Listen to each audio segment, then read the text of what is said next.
Close to the Israeli border, inside Gaza, the battered Palestinian town of Beit Hanun. We drove through all but empty streets toward the place where last week local officials say 13 people died from incoming Israeli fire in a UN shelter. These are the school grounds where it happened, still scattered with abandoned belongings and bloodstains.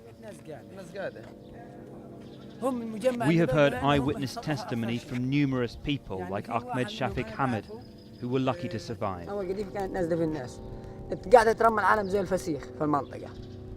When it landed, I saw lots of people thrown around like dead fish. Maybe 25 people were killed and injured here. They were torn to pieces. The ones who were sitting in this area bore the full brunt of the blast. One boy was clinging to a tree. They found that his legs had been blown off. His brother was dead. Shrapnel hit his head and he died immediately. The UN says after the first shell, several others fell close to the school in a matter of minutes. But Israel now disputes the UN account of what took place here. It released this drone video, which it says shows the area was empty when it was hit by an errant Israeli mortar. The UN disagrees, saying that the resolution of the video is so poor that it doesn't show some trees in the compound, let alone people.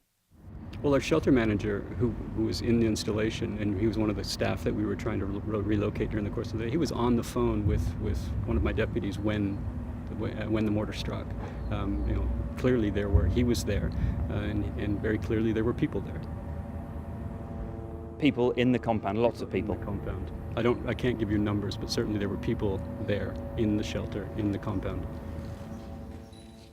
Israel says Hamas militants were firing anti-tank shells close to the school, anything between 100 and 500 meters away.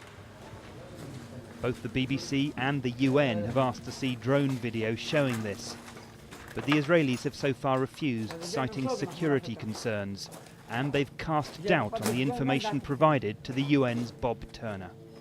Maybe he was lied to. Maybe they, in the heat of the battle, maybe their heads were down. There was nobody around to be injured by that mortar. That mortar has a lethal range of about 15 to 20 meters. There was nothing within that area. It's empty. The whole courtyard is empty. Israel says it will continue to investigate, but no one here has any faith in that. This is the road between the school and the hospital in Beit Hanun, and when the school was hit last Thursday, this area was intact. Now, we've heard occasional shell fire here this morning, but as you can see, over the past few days, this place has been absolutely trashed. Hajja! Just around the corner, we meet Atta Shabbat, looking for his elderly mother in what remains of his 3-story house. Mother, mother, he shouts, where did you go? Her room was right in the middle of this.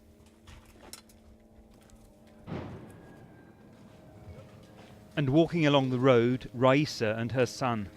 She too says she was at the local school when it was hit. Her husband was injured and is about to be released from hospital. I've just been back briefly to get some food and clothes for my children, Raisa says.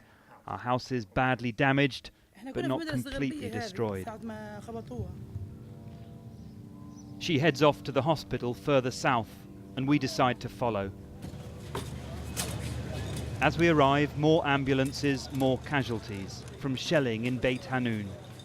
More than 1,000 Palestinians have now died in this conflict, most of them civilians. We find Raisa and her husband Atas Hamad on crutches. I ask him what he thinks about Israel's suggestion that no one died at the UN's Beit Hanun school. It's just not true. I saw it all right in front of me. I saw a child whose eyes had popped out because of the shrapnel. I also get injured myself, hit in the leg. And when the shrapnel was taken out, I gave it to human rights people because it came from an Israeli shell. Inside the hospital, another story of terrible sadness in this land where they are all too familiar. A family mourning a little boy. Samir Junaid died just a few minutes ago. Doctors believe he was hit by a stray bullet that went in through his left shoulder and pierced his heart before leaving his body. One last trip home amidst grieving family and friends. Hamas blames Israel for all this, Israel blames Hamas, and neither side seems to be listening to international appeals for calm. And then the funeral procession begins, a life cut way too short. Samir was just 5 years old, and he died sitting on his uncle's lap in the middle of what's supposed to be a ceasefire. And that pretty much sums up the tragedy of a conflict in which children are disproportionately the victims. And this evening, any thoughts of a truce seem to have collapsed. For Gaza, there is more misery ahead.